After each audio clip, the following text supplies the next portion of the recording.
When I was in grade 6, I experienced my first miracle from God. I asked for something extraordinary, and it was granted. In my young mind, I believed that if I asked, God will give it to me because He's loving Father.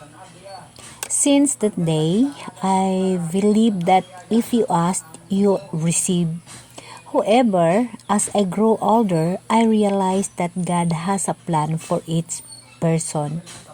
And sometimes that we ask for isn't what best for us. Despite that God loves us and wants to give us what we ask for. But He also wants us to understand that's truly good for us. I asked God for something that He granted it, even though it wasn't the best for me, but God showed me that it wasn't meant for me, and it wasn't worthy of me. Before I received what I asked for, I went through experiences that I shouldn't have had to go through. But I learned from those experiences that realized that God's plan is better than mine. I'm grateful that I woke up and realized my mistake. I asked God to take me back and give me another chance. I said, Lord, I don't want this anymore. I want your will to be done.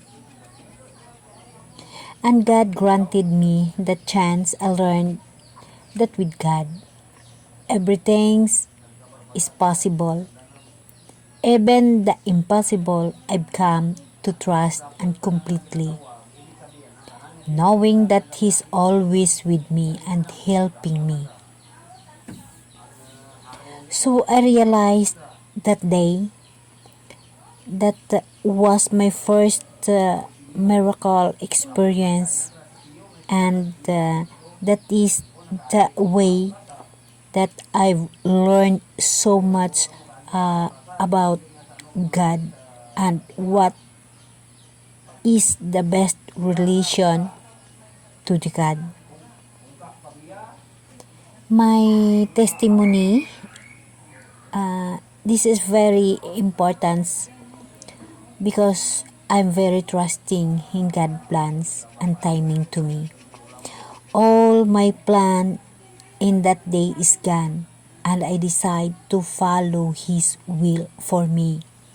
So, all my plan that I asked Him, all of that, I forget it.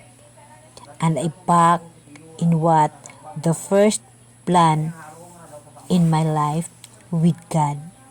So all the miracles in that time, I really appreciated, and I learned more and more, and I learned how to talk to God, how to walk with Him, how to ask Him, and how to put my plan in my back, and I follow His plan for me. Until now, in my life, I really depend in God. Everything's happened to me. Everything's happened in my life. I know God is always in me. Is always with that plan in my life. Even I have illness, but I'm so happy because I know God. He never forget me. He never abandoned me.